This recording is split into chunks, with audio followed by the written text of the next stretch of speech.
Wildfires are continuing to spread across parts of France and Spain, and firefighters are racing to contain them before temperatures rise again later this week.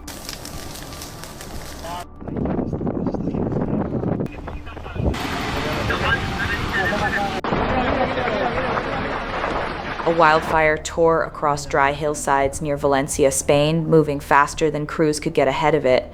In under a day, thousands of families were ordered out of their homes, roads shut down. Officials said the fire had already grown too large to stop directly. This is what happened near Valencia hour by hour as Spain moved into one of its most serious wildfire emergencies in years. But the fire near Valencia turned out to be only one part of a much bigger crisis unfolding across two countries. The trouble started in Manises, a town just northwest of the city of Valencia on Spain's eastern coast. During the first day, a fire broke out around midday and swept through a gully on the edge of town, an area filled with small vegetable gardens and orchards. Winds blowing between 20 and 35 kilometers per hour pushed the flames forward, faster than crews could contain in the opening hours.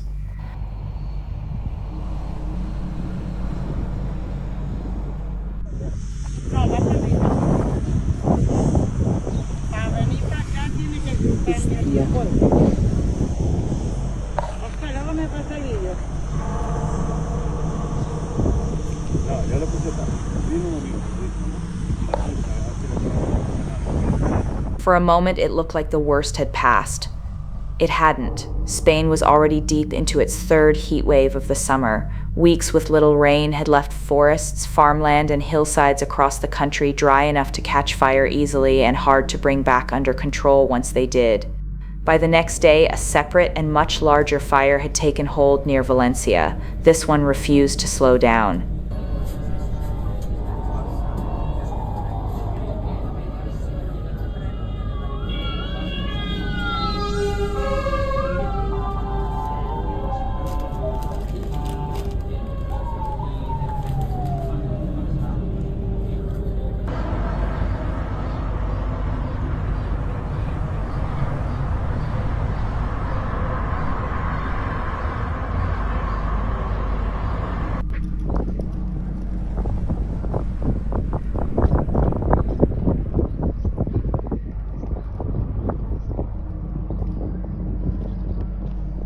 At least 15,000 people were ordered to evacuate.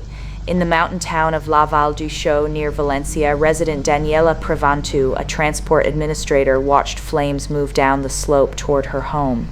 She said the fire came within about 100 meters before firefighters stopped it using water pulled from a nearby swimming pool. Her house survived. She left with her family, her 3 dogs, and her most important documents, unsure when she would be allowed to return. But Valencia was only one front in a much larger fight. 2 days earlier, 2 separate wildfires west of Madrid had merged into one blaze. That fire went on to burn around 28,000 hectares and forced more than 55,000 people to evacuate or shelter in place, according to the regional government.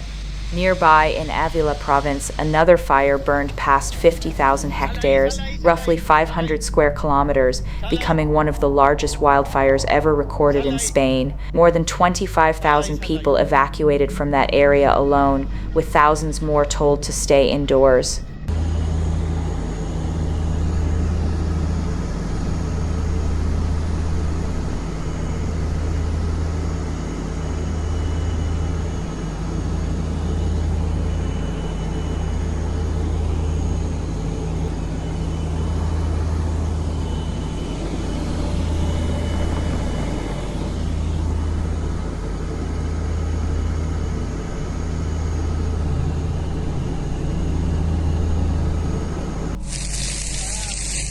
¡Volví!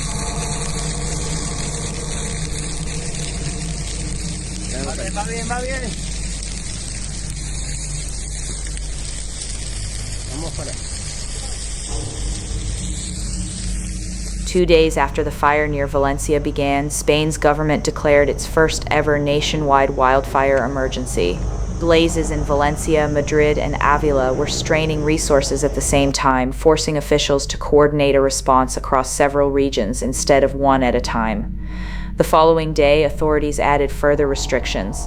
Agricultural machinery work was temporarily halted across the hardest-hit regions, since sparks from equipment can easily start new fires in dry, windy conditions. Firefighters, military emergency units, and aircraft were spread across multiple fronts at once. To help close the gap, Spain called in extra water-dropping aircraft from other European countries to reinforce crews who had already been working for days without rest. In France, the government sent in 1,500 soldiers and 1,700 additional security personnel to support roughly 1,400 firefighters already on the ground, along with a military transport plane dropping fire retardant.